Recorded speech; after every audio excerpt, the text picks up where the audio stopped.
Samantala, habang mainit ang diskusyon sa mundo ng pro-boxing, naging usap-usapan din ang viral na sparring session ni Boy Bagsik laban niyan sa isang higanting boksingero na mula sa Israel. Sa nasabing video, kitang-kita ang dihadong sitwasyon ni Boy Bagsik dahil sa laki at bigat ng kanyang kalaban. Bagamat kilala sa kanyang tapang, tila napasubo si Boy Bagsik sa pagkakataong ito. Ang bigat ng suntok ng kalaban ay hindi biro at maraming nakapansin na biyasa rin sa boxing ang dayuhan.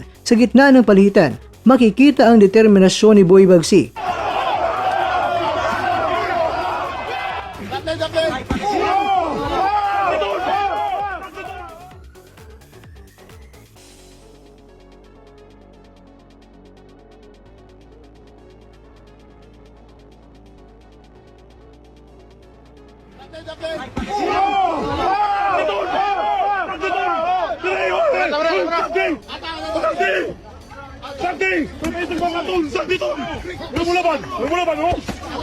Ngunit, hindi may kakaila ang panganib na dala ng pakipag-sparring sa mas mabigat na weight class, kaya mismatch. Maraming mga netizens ang nagpahayag ng sana ay magsilbing aral ito sa mga content creators na huwag basta-basta sumasabak sa sparring laban sa mga higante, lalo na kung ang kalaban na hindi mo kilala na may kasanayan din pala sa boxing.